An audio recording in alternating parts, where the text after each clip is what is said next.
On today's video, I'm going to start assembling this guitar to the point where I can make a pickguard for it. I'm going to attach the neck and install the bridge, as well as get the high E and the low E strings on so I know my neck is on straight.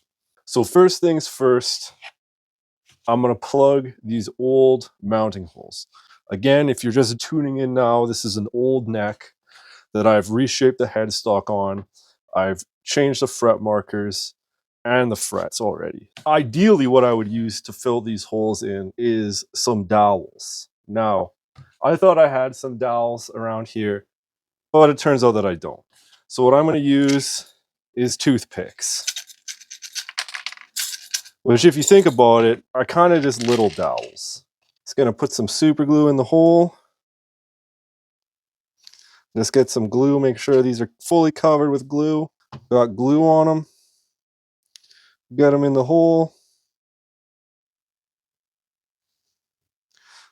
Then I'm just going to drive them in a bit. Make sure they're in there real good and just repeat that for all 3 other holes.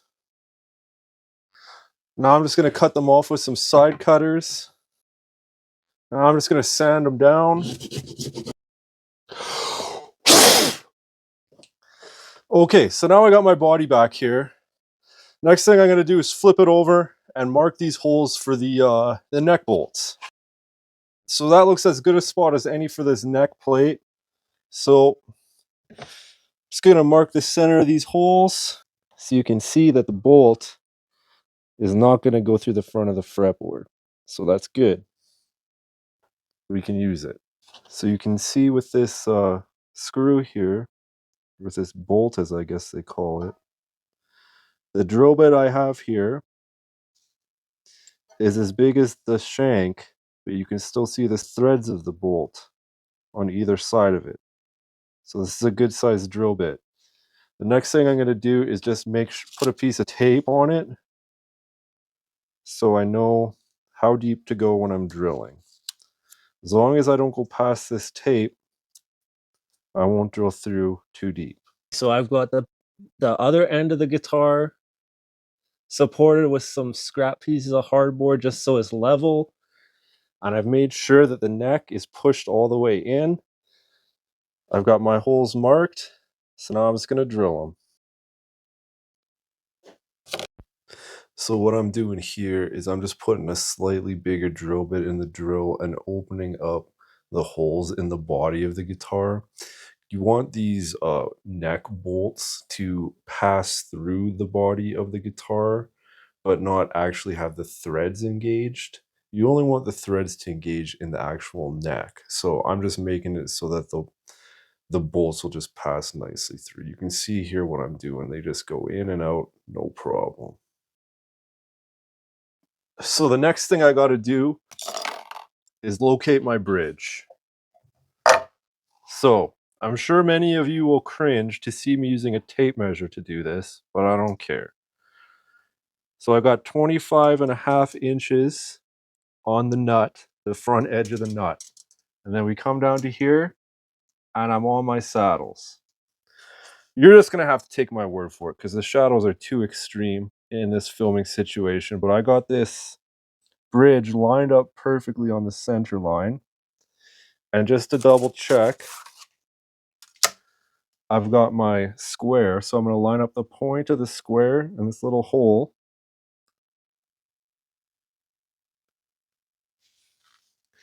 And those are both going over the center line. So this bridge is centered and square on the center line. So the next thing I'm going to do is mark these holes into the body and throw the bridge on with these screws here that I got.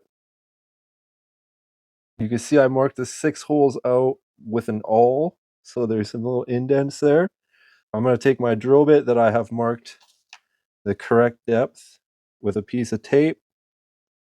And I'm going to drill out these 6 holes. Then I'm going to come back with a slightly larger diameter drill bit because you can see the shoulder of this bolt is a little bit thicker. And then I'll drill that out at the appropriate depth as well. Okay, now that's done, just going to screw the bridge in.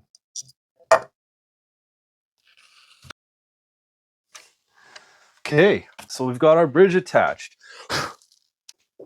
So now that the bridge is in, we got to install the spring claw,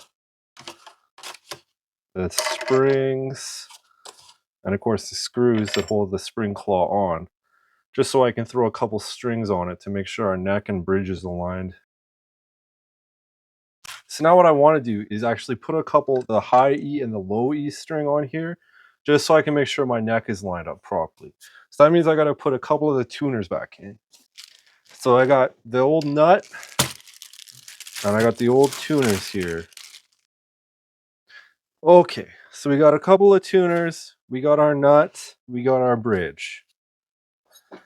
This nut has so much glue on it, doesn't want to go in there, so I'm just gonna give it a little bit of a clean off here. Okay, so we got our nut in there. Now I just got a high E and a low E string. Just gonna string it up. Okay, so I got the high E and the low E string on, and it's looking good. We got a nice amount of space on either side of them, going all the way down the fretboard. That means we put the neck and the bridge in the right spot, on the right angle. I'm not gonna lie, I was a little bit stressed out about that. But now we've got that figured out. We got our bridge where it needs to be, we got our neck where it needs to be. We know that it's in the right spot. Now we can finally start working on our pickguard. So in the next video, I'm going to be making the pickguard for this guitar. After that, I'm going to have videos on getting the body ready to finish, finishing the body in headstock, wiring the guitar, fully assembling and setting it up. And then, yeah, I guess it'll be done after that. So, yeah, if you found that interesting, you want to see how this guitar turns out, make sure to subscribe. This channel is still super small, so if you don't subscribe, you probably won't see the updates in your feed. Until next week, talk to you later.